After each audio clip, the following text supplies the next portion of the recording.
Bom dia a todos. A gente vai tratar hoje dos anaeróbios, que é um grupo bastante grande de agentes infecciosos, mas eu vou tentar me centrar nos principais.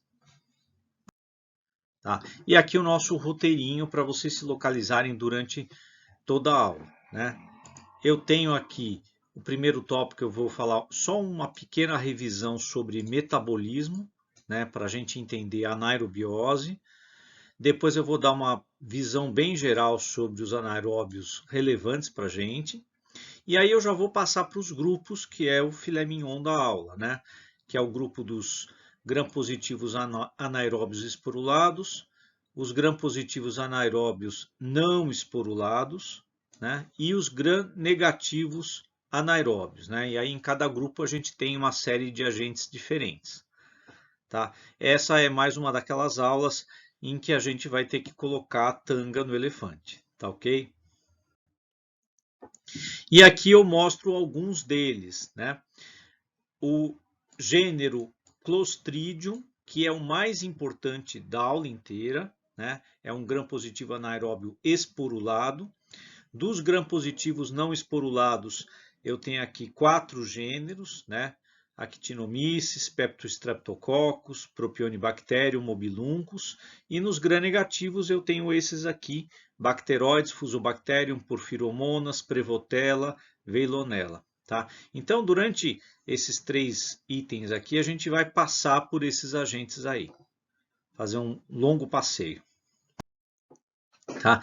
E aí vamos revisar então a parte, né, de metabolismo energético dos micro-organismos. Então, para produzir energia, isso aqui é uma revisão da bioquímica, tá? A partir de glicose, em especial, os micro-organismos eles usam 2 processos fundamentais.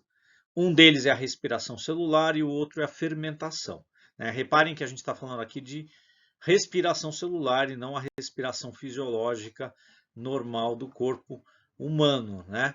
Então é a respiração celular para micro-organismos. E esses 2 processos aí, eles têm uma diferença fundamental, né? A respiração celular, eu tenho um aceptor final de elétrons, que é uma molécula inorgânica, enquanto que na fermentação, esse aceptor final de elétrons é uma molécula orgânica. Essa é a grande diferença entre respiração celular e a fermentação. E na respiração celular, eu tenho processos também distintos aqui. Eu tenho 2 vertentes. Eu tenho a respiração celular aeróbica e a respiração celular anaeróbica. Qual que é a diferença entre eles? A aeróbica, ela usa como aceptor final de elétrons o oxigênio. E a anaeróbica, ela usa qualquer coisa inorgânica que não seja o oxigênio. A gente, obviamente, vai se centrar na respiração anaeróbica. E aqui é uma tabelinha que eu acabo resumindo tudo isso aí, né? Então, eu tenho aqui a respiração aeróbica, a respiração anaeróbica e a fermentação. As condições de crescimento, então, ó, a aerobiose aqui não nos interessa. Na respiração anaeróbica, a condição é anaeróbica, então isso nos interessa aqui nessa aula. E na fermentação eu tenho algumas vezes condições anaeróbicas. Então isso aqui nos interessa também. Eu posso ter alguns anaeróbios aqui que fazem fermentação. Tá? Aí tem detalhes sobre o aceptor final de elétrons aqui, aqui, aqui. E a quantidade dos ATPs fornecidas, né? Dá para perceber que quem gera mais ATP em geral é a respiração aeróbica, mas eu posso ter uma boa geração, né? Se a gente pegar aqui, na respiração anaeróbica também. Tá? O único que rende muito pouco é a fermentação. Tá? A grande parte da energia vai ficar guardada em ligação química. E essa aqui é a classificação que a gente usa quando a gente dá aquela aula inicial de fatores que afetam o crescimento microbiano, crescimento de bactérias, reprodução, cultivo, etc. Tá? Que é uma classificação que já foi vista. Então a gente sempre coloca assim, 4 grupos aeróbica que precisa de oxigênio, anaeróbica que só cresce na ausência de oxigênio, as facultativas que crescem em qualquer tensão e as microaerófilas que crescem com uma tensão meio intermediária aí de 6 a 18% de oxigênio. O que interessa para a gente são as anaeróbias e, embora a gente diga genericamente que elas só crescem na ausência de oxigênio com menos de 6%, existe muita variação. E aqui eu estou pegando somente 2 exemplos. Tá? Existem bactérias que são estritamente anaeróbicas, que se tiver traço de oxigênio, elas não crescem e às vezes até o oxigênio é tóxico para elas. E tem algumas bactérias que são, por exemplo, aerotolerantes. Elas conseguem crescer com um pouquinho de oxigênio. Tá? Então, olha a faixa aqui, de 5 a 10%. Foge até um pouquinho do que a gente fala genericamente. Tá? E assim a gente tem uma variação dentro do grupo das anaeróbias. Mas, para o decorrer da aula, isso vai ser importante? Não. A gente não vai precisar saber esses detalhes e essas sutilezas aqui. Tá? Eu só estou colocando para ilustrar como a gente trabalha com alguns conceitos gerais, mas quando a gente aprofunda, você tem algumas sutilezas em relação aos diferentes grupos de bactérias. Aqui é o que a gente chama de jarra de anaerobiose, que a gente usa para produzir anaerobiose em laboratório e poder multiplicar essas bactérias. Tá? Essa jarra ela é de um acrílico, ela tem uma tampa com uma rosca aqui, ó, e a gente coloca as placas de meio de cultura aqui dentro e um produto que, quando em contato com água, ele reage e ele consome o oxigênio lá de dentro, produzindo um ambiente de anaerobiose. Aqui desse lado aqui eu tenho uma foto de uma cuba de anaerobiose. Então, todo laboratório de microbiologia que trabalha ou faz diagnóstico de anaeróbios, ele tem que ter essas cubas para conseguir produzir anaerobiose, já que no ar que a gente respira eu tenho aerobiose, que são os 20, 21% de oxigênio. E agora vamos para a visão geral, ó, dos anaeróbios relevantes para a nossa aula. Então vamos lá. Eu tenho os dois grandes grupos aqui em termos de parede celular, que são os gram-positivos e os gram-negativos, e a distribuição dos anaeróbios nesses grupos de importância médica segue isto aqui. Tá? A gente até já viu no slide inicial, mas eu tenho os gram-positivos esporulados, nos quais eu tenho o gênero Clostridium, o mais importante.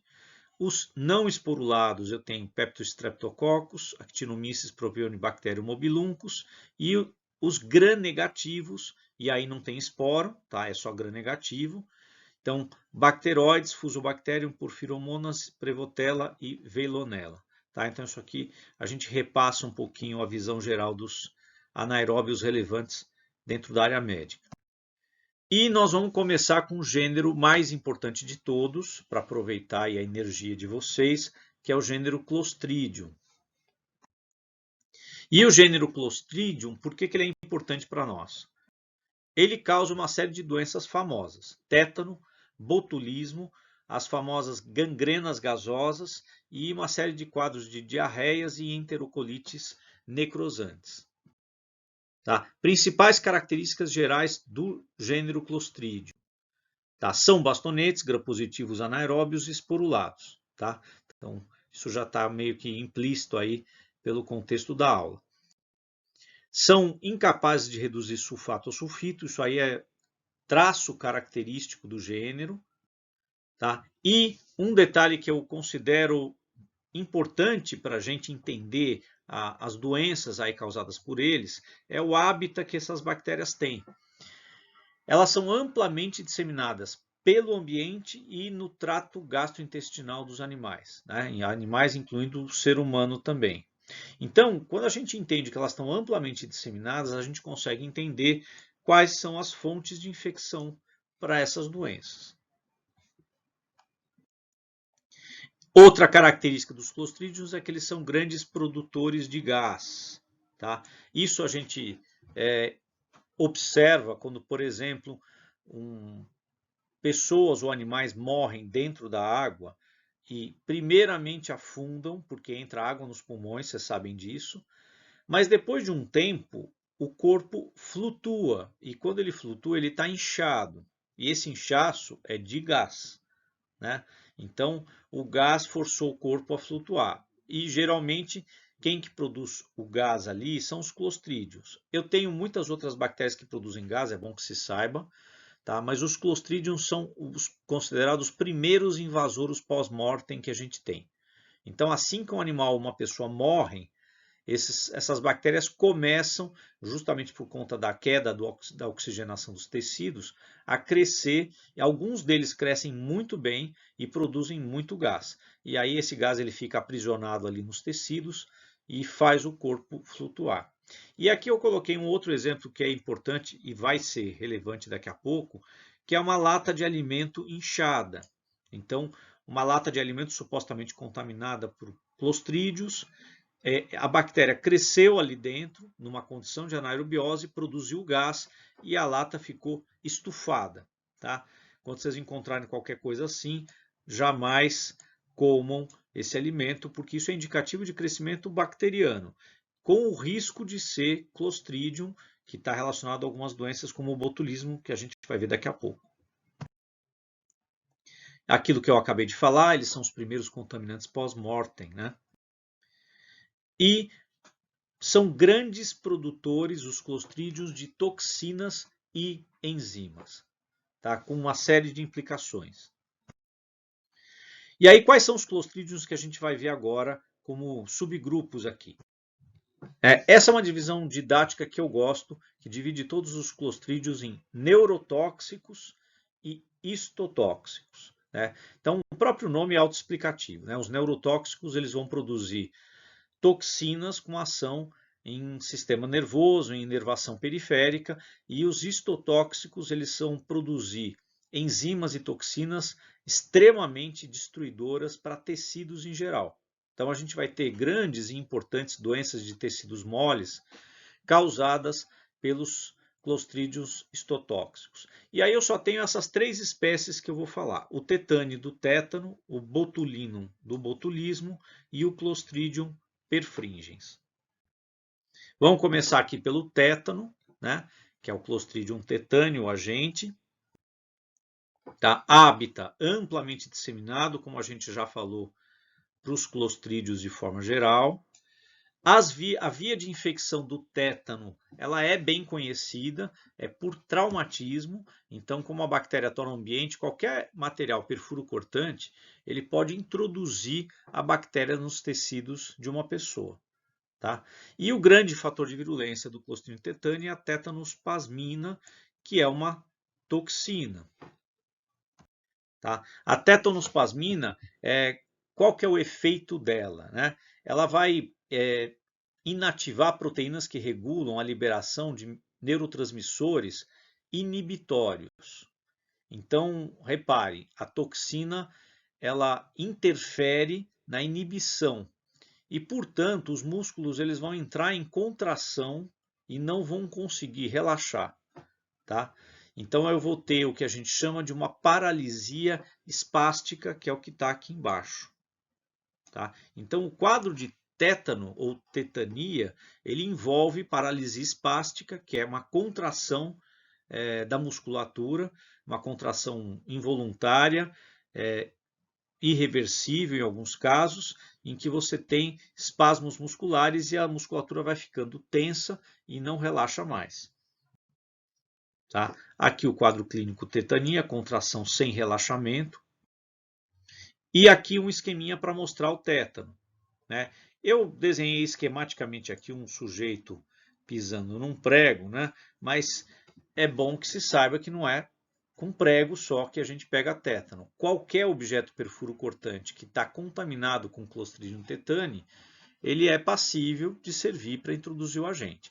E se a gente lembrar que a bactéria, né, aqui, ó, é esporulada, os esporos permanecem no ambiente durante anos, que é uma bactéria resistente. Então, qualquer material perfuro cortante que está muito tempo no ambiente, ele corre o risco de estar contaminado, ter esporos ali viáveis e ele ser o veículo pelo qual uma pessoa pode adquirir o tétano. E reparem, né?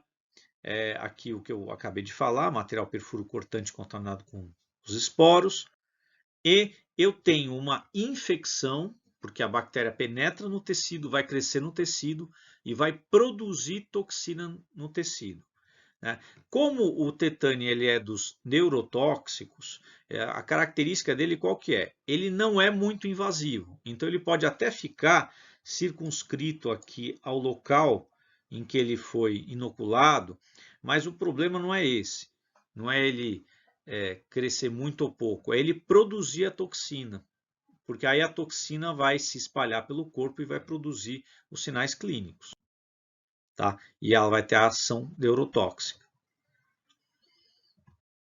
Aqui é um esquema mostrando uma pessoa com tétano, então o corpo, toda a musculatura ela vai se contraindo, não relaxa, tá? É um quadro extremamente doloroso, desagradável.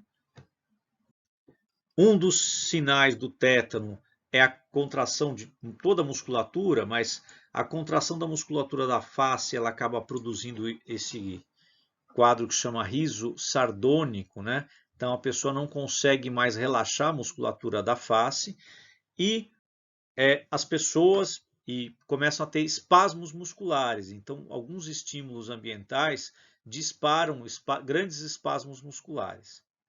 Então o quadro do tétano ele é muito característico. Aqui é uma colônia do Clostridium tetani.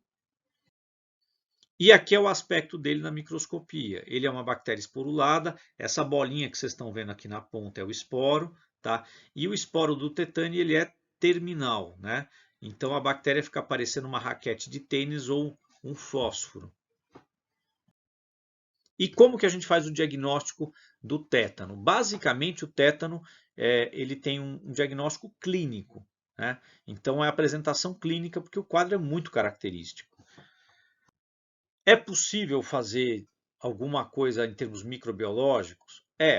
A gente tem exame direto e cultura, né? Mas é muito pouco sensível, então não costuma ser feito. Assim como o microbiológico não é feito pela baixa sensibilidade, provas de imunodiagnóstico também não são feitas em geral porque elas são pouco sensíveis para a detecção aí de toxina. Então, basicamente, o tétano, o diagnóstico ele é clínico. E a grande chave para lidar com o tétano talvez seja a prevenção através da vacinação, né? A gente tem a vacina para o tétano. A vacina do tétano não tem o agente, ela tem a toxina, só que ela tem a toxina modificada, que é o que a gente chama de toxoide. Então a gente modifica a toxina para que ela perca o efeito biológico, mas mantenha a imunogenicidade. Então você toma a toxoide tetânico, você desenvolve anticorpos contra a toxina, essa vai ser a resposta que vai neutralizar a toxina caso você venha a ter tétano, e aí você previne o tétano caso você se infecte. A vacinação é extremamente importante e eu acho que vale a pena aqui contar uma história que ilustra isso de uma forma um pouquinho triste. Quando eu fui me vacinar para a febre amarela, a médica que me atendeu, ela contou a história de uma amiga cujo filho não tomou a vacina para o tétano, né? Não sei exatamente o motivo, e ele era um jovem de classe média, saiu para fazer um rally, o Jeep que ele estava se enfiou ali numa valeta, ele foi tirar o Jeep e ele enfiou um graveto no braço. Foi alguma coisa mais ou menos profunda, mas ele tirou, continuou fazendo o rally. E o que aconteceu é que nessa introdução desse graveto houve a infecção pelo Clostridium tetani. E ele acabou desenvolvendo tétano. E apesar de ser de uma família de classe média e ter acesso a serviços de saúde, o tétano progrediu muito rápido, deu um quadro de tetania. E quando você tem um quadro de tetania e a tetania chega no diafragma, você tem uma parada respiratória e a pessoa morre. E foi exatamente o que aconteceu com ele. Então, mesmo sabendo o que era, mesmo tendo atendimento, não houve possibilidade de salvar o rapaz e ele acabou morrendo. Então, reparem, é algo que poderia ter sido prevenido com uma simples vacina. Tá? E aí eu aproveito para comentar de tratamento, a gente tem soro antitetânico, que são anticorpos prontos contra a toxina tetânica para casos assim. A gente passa agora para o botulismo, né? Essa palavra botulismo vem do latim botulus, que significa salsicha, né? Salsicha é um embutido, assim como salame, mortadela e outros. E o botulismo está um pouco associado a isso, mas não só a esse tipo de alimento, né? Ele é causado pelo Clostridium botulino, tá? E este é um quadro de intoxicação e não de infecção.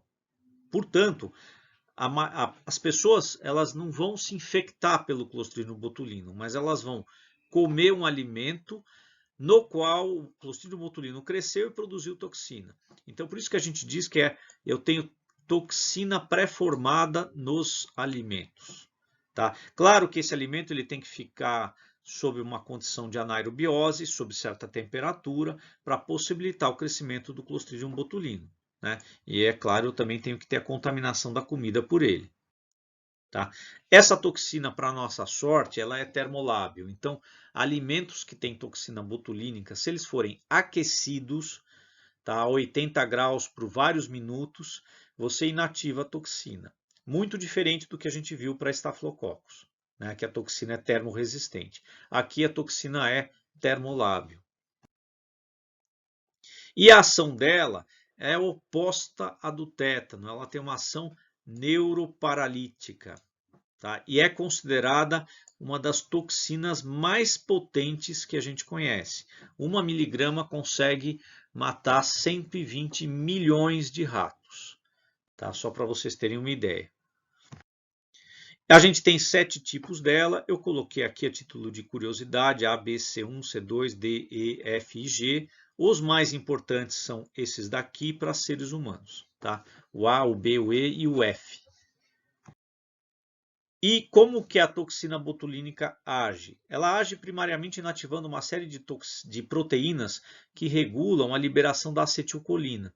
Então, no final das contas, a toxina ela vai impedir que a acetilcolina se ligue nos seus receptores e cumpra a sua função. E o resultado disso é que eu vou ter relaxamento muscular e uma paralisia flácida. Então, os músculos relaxam e não conseguem mais contrair. Tá? E da mesma forma que o tétano, se isso for se espraiando pelos músculos e chegar no diafragma, eu tenho uma parada respiratória e a morte. Tá? E no botulismo eu tenho 3 formas de apresentação. O botulismo clássico, o botulismo por ferimento e o botulismo infantil. Tá? Em todos eles eu vou ter uma série de sintomas que eu coloquei o descritivo aqui embaixo, que envolvem sempre o relaxamento muscular. Costuma começar com um pouco de diarreia, depois progride, você vai tendo fraqueza muscular, fadiga, os olhos, as pálpebras caem, você começa a ter visão dupla, que a musculatura dos olhos ela começa a relaxar também, as pupilas também não conseguem mais controlar a entrada de luz. E por fim você começa a ter problemas de deglutição na língua até chegar no diafragma e finalmente ter uma parada respiratória. Tá? Então é um quadro de relaxamento progressivo. Aqui eu coloquei uma imagem ilustrando o relaxamento aqui das pálpebras, que dá essa cara de sono, né, para a pessoa. No caso do botulismo clássico, que é o mais comum, tá certo? Eu tenho um alimento que foi mal estocado e que estava contaminado com Clostridium botulino, ele cresceu, houve condições de anaerobiose, houve temperatura adequada, pH adequado, e ele produziu a toxina. E aí uma pessoa ingere esse alimento, absorve essa toxina e vai desenvolver o quadro do botulismo. Esse aqui é a circunstância mais comum relacionada ao botulismo. Então reparem que é muito importante na área de alimentos, né?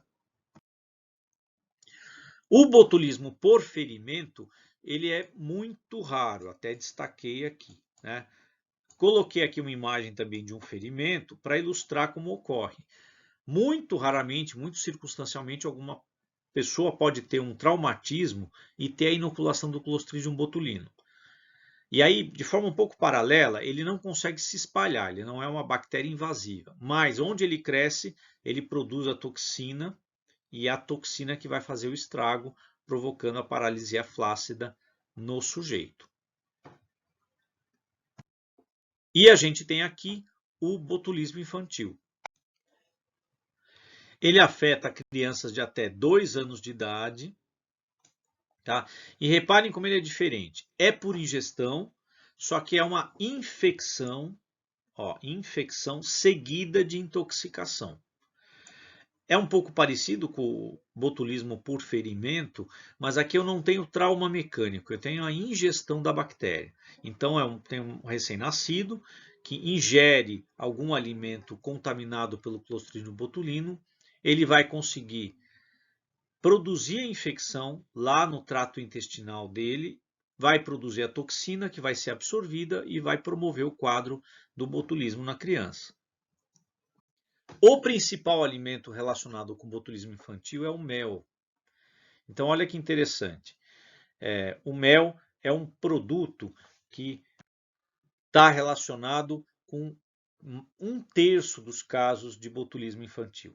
Então, ele acaba sendo citado muito em aula, porque muitas mães, quando dão à luz, elas têm aquela vontade de dar tudo que é muito saudável para a criança, e uma das ideias que vem é dar mel, porque o mel é super natural, né?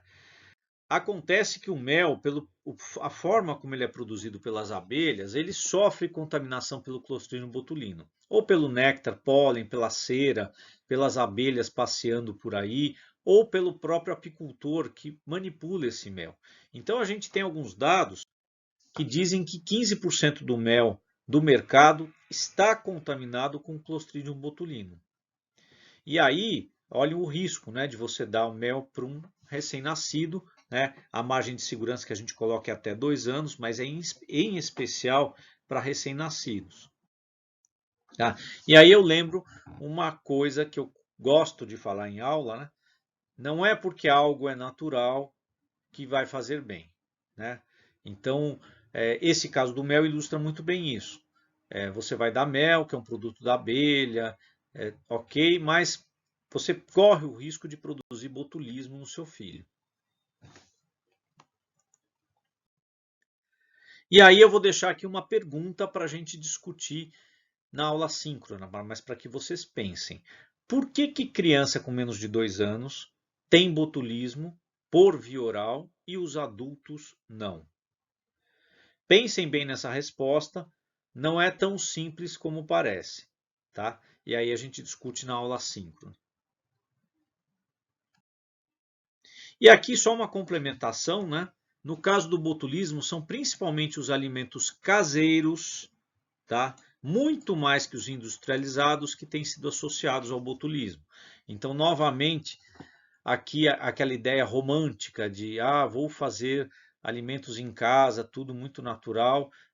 Dependendo do tipo de alimento que você vai fazer, como por exemplo embutidos caseiros, compotas caseiras, você tem um alto risco de ter um botulismo em casa. Tá? Em termos industriais, você tem processos térmicos e processos de controle que impedem que isso aconteça, mas em casa não, né? Então aqui, ó, conservas vegetais, embutidos, mel, peixes, frutas, alimentos carnes, produtos enlatados, com falhas no processo de controle, né? Então, na indústria, quando você tem falha, você acaba tendo o risco de ter botulismo. No caso dos enlatados, latas amassadas, elas acabam criando fissuras que permitem a entrada da bactéria. E aí você tem eventualmente condições de anaerobiose, ela consegue se reproduzir e produzir a toxina ali dentro.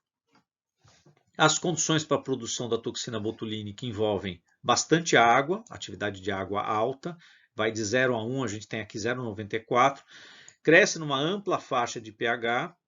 Alguns alimentos tentam baixar o pH abaixo de 4,8, justamente para controlar uma eventual contaminação pelo Clostridium botulino, e a temperatura ele cresce numa ampla faixa, embora ele cresça muito melhor próximo dos 40 graus aqui, tá? Qualquer comida com risco de ter toxina botulínica deve ser aquecida por 80 graus, no mínimo 30 minutos, tá? Para inativação da toxina. Aqui é uma colônia do botulino, tá? Aqui é uma microscopia de contraste de fase mostrando o esporo dele, tá? E aqui é o restante da bactéria. E aqui a gente tem o GRAM do botulino mostrando esse esporo aí meio terminal aí que ele tem, parece uma escova de cabelo aqui, né? O diagnóstico é apresentação clínica, então o quadro clínico é muito característico. E a tentativa de isolamento do agente ou a detecção da toxina não é muito sensível, né? Não tem uma boa sensibilidade, então basicamente o quadro clínico permite fechar o diagnóstico. Agora a gente passa para o perfringens. O perfringens ele produz quadros de celulites, miosites supurativas e miosites necrosantes, que são famosas como gangrenas gasosas, tá? Que são quadros de destruição de tecidos moles de forma muito acelerada, muito grave, com muita produção de gás e colocando em risco a vida da pessoa. Tá? Além do perfringens, eu tenho outras espécies aqui. O 9, o 7 com o histolítico, eles também estão associados com as gangrenas gasosas, embora o perfringens seja o mais famoso deles. Além disso, o perfringens está relacionado com quadros de diarreias, tá? Mas são diarreias autolimitantes, bastante benignas, sem maiores riscos. E eu tenho quadros bem mais sérios de enterocolites necrosantes. Então, aí são quadros que têm, inclusive, alta letalidade. Eu fiz aqui uma junção de slides para mostrar a relação entre as diarreias, que são bastante brandas, tá? Que estão relacionadas com um tipo de perfringens, que é o tipo A, e as enterocolites necrosantes, que estão relacionadas com o tipo C. Então, reparem, eu tenho a mesma espécie, mas eu tenho dois tipos diferentes, o A e o C, com genes diferentes no que diz respeito aos seus fatores de virulência. O tipo A ele é bem brando, muito comum, então as diarreias pelo perfringens tipo A são comuns, mas benignas, tá? Então, até coloquei alguns dados delas, passam em 2 a 3 dias.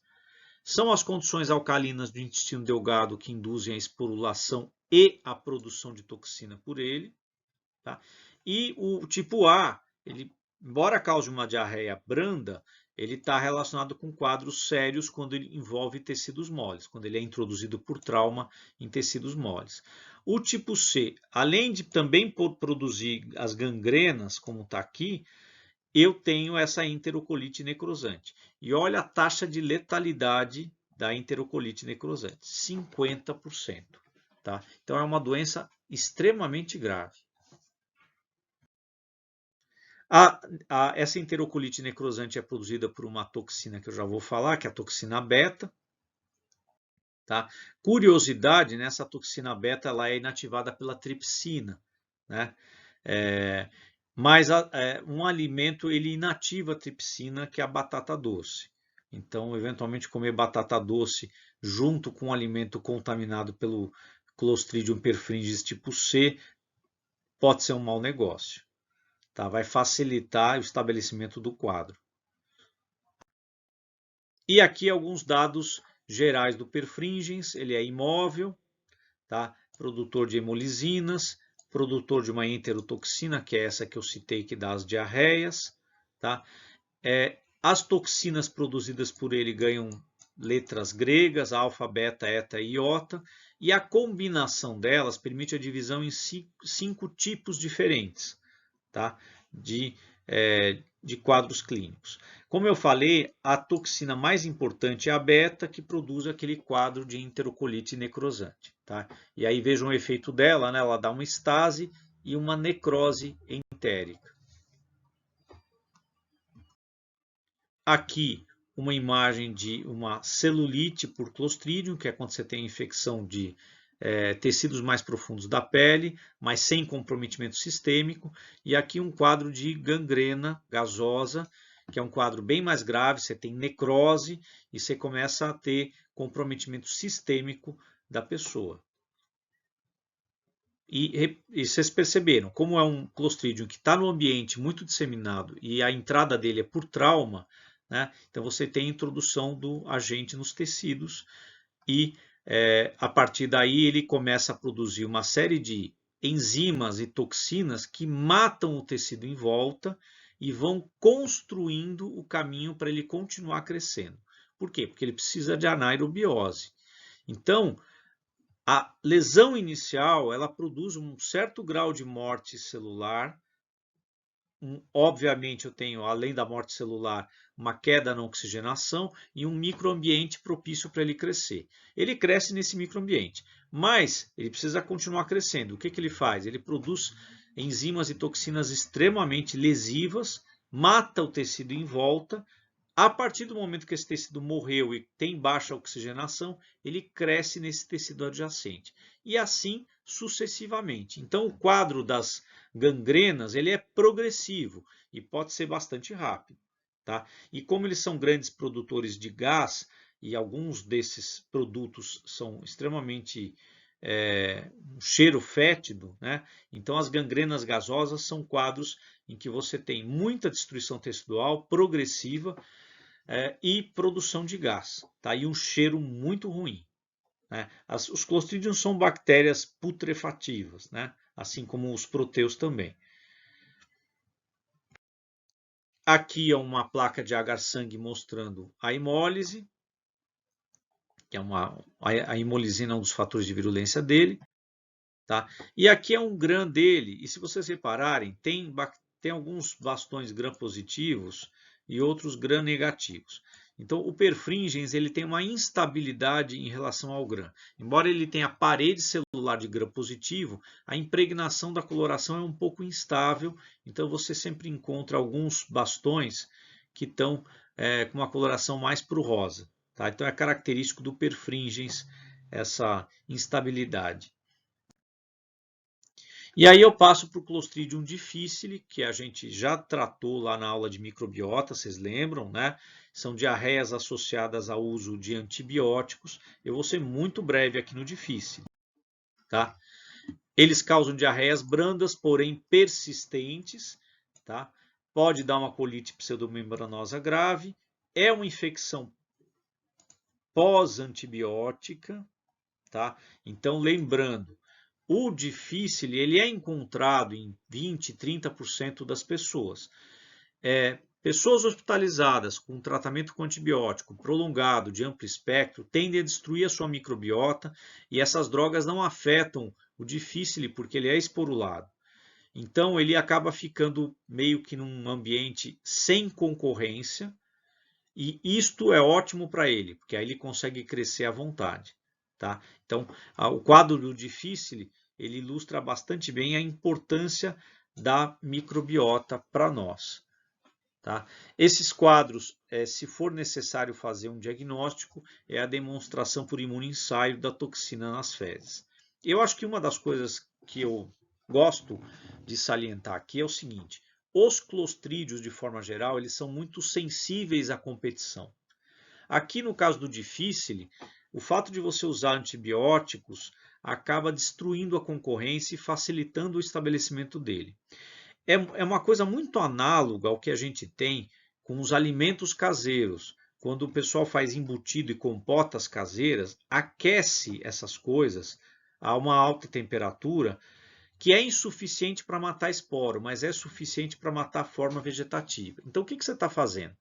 Você está eliminando a concorrência e, no caso de você aquecer, você também elimina o oxigênio. Então, você produz uma certa anaerobiose e elimina a concorrência. É o prato perfeito para um Clostridium como o botulino, por exemplo, crescer. Então, esse aspecto dos Clostridium serem muito sensíveis à competição é um aspecto importante para a gente entender coisas completamente diferentes como essa do difficile e o do botulinum que eu acabei de falar. Aqui é um slide dessa enterocolite pseudomembranosa, uma colônia do difficile e aqui ele emplaca de novo. Tá? Outros clostrídeos, eu só vou citar, é o septicum e o tertium. Tá? Eles causam uma mielnecrose, ou seja, uma gangrena gasosa, uma não traumática, frequentemente por conta dele atravessar a parede intestinal, e uma outra por trauma mecânico aí, envolvendo a pele. E aí a gente passa aqui para os gram-positivos anaeróbios não esporulados, em que a gente tem estes gêneros aqui: Peptostreptococcus, Actinomyces, Propionibacterium e o Momiluncus. O Peptostreptococcus, tá, são cocos gram-positivos, tá, que foram redistribuídos em vários gêneros, é uma grande confusão, mas a gente vai continuar adotando aqui a nomenclatura antiga, porque ela ainda é usada nos livros-texto. Tá? Eles colonizam pele e mucosas. Então, olha o hábitat aqui dos Peptostreptococcus, é o próprio corpo da gente. E eles causam uma série de quadros. Então, ó, sinusites, infecções pulmonares, intraabdominais, endometrites, abscessos, salpingites, celulites, infecção nos ossos e órgãos internos. Então, tem uma variedade bastante grande aqui. E, normalmente, quando você tem infecções relacionadas a ele, a gente acaba não fazendo o diagnóstico. Tá? Então, o pessoal acaba identificando que existe um coco gram-positivo anaeróbio. Quando se chega nisso, já se prescreve um antibiótico de amplo espectro. Por quê? Porque a microbiologia desse tipo de bactéria ela é muito complicada. Elas são bactérias muito sensíveis ao oxigênio. Então, o transporte até o laboratório pode matar essa bactéria. E segundo, que quando você faz a coleta do material clínico, é muito fácil contaminar a amostra com outros anaeróbios da microbiota. E aí é muito difícil para o microbiologista lá no laboratório discernir qual que é o causador, porque vem várias bactérias misturadas. Então, por essa complicação da contaminação, essa sensibilidade ao oxigênio e o fato dele ter um crescimento muito demorado, acabam tornando o diagnóstico somente em termos de identificação de coco gram-positivo anaeróbio. Tá? Em algumas circunstâncias, se realiza um diagnóstico quando é um quadro muito sério, importante ou interessante, aí se tem interesse de você fazer a identificação. Tá? Aqui eu coloquei só para ilustrar uma osteomielite causada pelo Peptostreptococcus. Tá? Aqui um empiema subdural, também causada pelo Peptostreptococcus.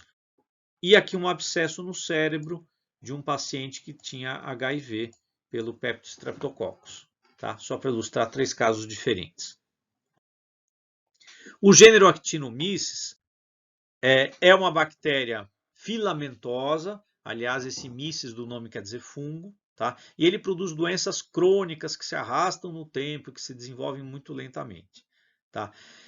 Um dado interessante é que eles são encontrados nas mucosas, tá? Mas não na pele. Ok? Então, trato respiratório, gastrointestinal, genital feminino.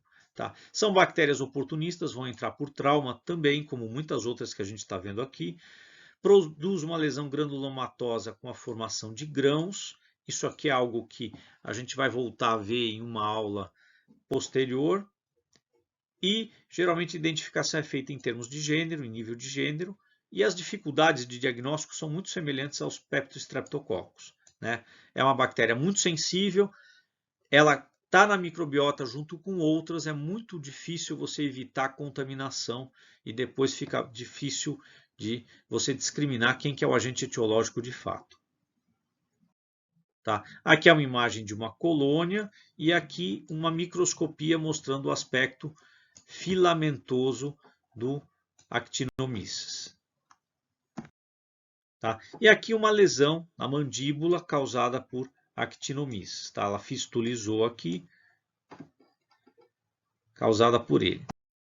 O gênero Propionibacterium tem essas duas espécies, o Acnes e o Propionicus. Aqui eu coloquei uma coloração de grã dele. Ele é um bastão em forma de clave, ele tem uma extremidade mais grossa do que a outra. Tá? Essa é a característica da morfologia dele. E essas bactérias mudaram de nome. Né? Para variar, existe sempre essas reuniões de taxonomistas que mudam o nome de tudo. Então agora essa bactéria chama Cutibacterium acnes, porém os livros-texto continuam adotando largamente o nome Propionibacterium. Então eu estou citando os dois aqui para que vocês se localizem. Tá? Eles colonizam também uma série de mucosas e a pele. Tá? Aí não está fugindo muito de outros anaeróbios aí que a gente acabou de ver. Produz acne, infecções associadas com próteses e espondilodicite. Tá? A acne é uma resposta inflamatória no folículo piloso. Por quê? Porque essa bactéria ela solta uma série de mediadores que são extremamente quimioatrativos para neutrófilos. E no caso da espondilodicite, você tem um processo infeccioso, geralmente que acomete discos intervertebrais. Tá? E mesmo a dificuldade de isolamento das outras. Então, essas bactérias anaeróbias que estão na microbiota são complicadas de se fazer o diagnóstico. Tá? Aqui é um caso de espondilodicite por Propionibacterium acnes, só para ilustrar. O gênero Mobiluncus a gente já viu na aula de doenças sexualmente transmissíveis. Tá? Ele é uma bactéria que está associada com vaginose, faz parte da microbiota, mas quando eu tiver um desequilíbrio na microbiota, ele pode crescer exacerbadamente. Tá? São bastonetes curvos, com a extremidade bem afilada, a estabilidade no grã está presente, fastidioso, e aqui eu coloquei duas espécies mais conhecidas. E aqui é uma imagem mostrando essa morfologia de bastonete com as extremidades afiladas. E agora a gente entra nos gram-negativos anaeróbios não esporulados, tá? Em que eu tenho bacteroides, Fusobacterium, Porphyromonas, Prevotella e a Veillonella. Tá? Aqui, primeiro, algumas diretivas gerais. Né? Colonizam as mucosas, então trato respiratório, trato gastrointestinal, trato geniturinário. São muito abundantes essas bactérias. Tá? As infecções relacionadas a eles são introduzidas por trauma mecânico. Então, uma vez que eles são habitantes de mucosa, quando eu tenho trauma, eu introduzo essas bactérias. Tá? Elas têm um rico arsenal enzimático. Né? E eu tenho uma série de quadros clínicos associados com elas. Então, infecções de seios paranasais, ouvido interno. Todas as infecções periodontais envolvem esses gram-negativos anaeróbios.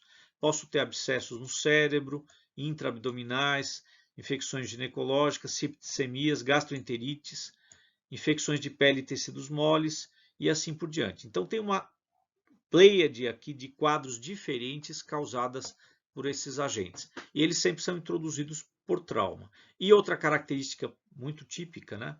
Eles exalam uma secreção fétida quando eles crescem aí formando abscessos. E aí eu vou centrar, no caso dos gram-negativos anaeróbios, no gênero Bacteroides, que é o mais importante, tá? O que eu vou falar mais aqui. Bom, ele é o gram-negativo anaeróbio mais importante que a gente tem. Ele compõe 25% dos anaeróbios do intestino grosso. Né?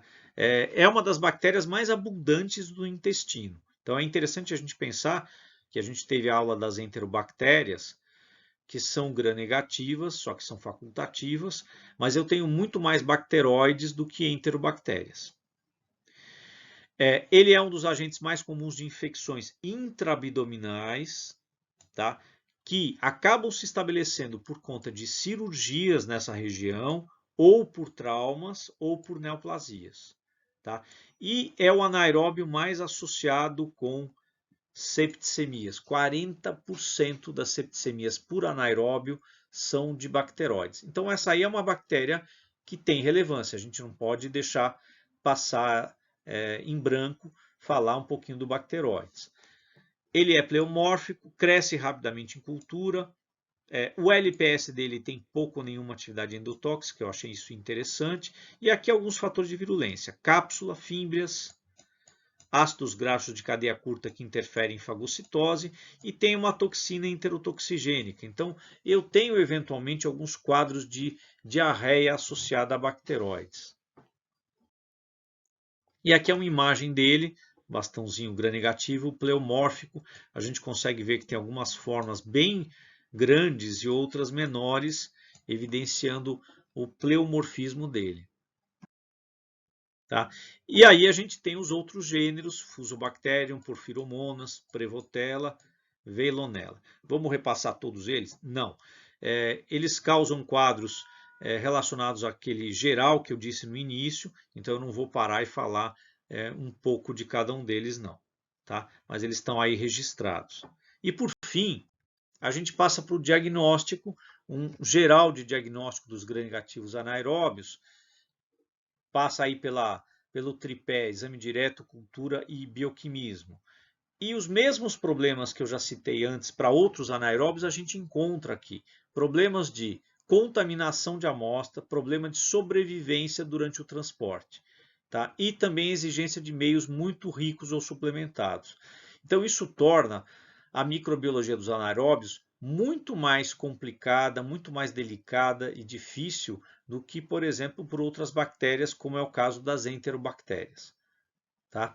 Eu posso fazer provas moleculares, a gente tem estabelecimento de alguns protocolos para várias desses anaeróbios, mas o que a gente costuma fazer, ainda é o padrão ouro dentro de diagnóstico, é esse tripé aqui, né, que envolve exame direto, cultura e o bioquimismo para a identificação final. Com isso, a gente chega ao fim desta aula. Espero que eu tenha conseguido dar uma visão bem geral sobre os anaeróbios e tem uma testagem associada à aula e a aula síncrona em que a gente vai tirar as dúvidas. Tá ok, gente? Então é isso. Até a aula síncrona.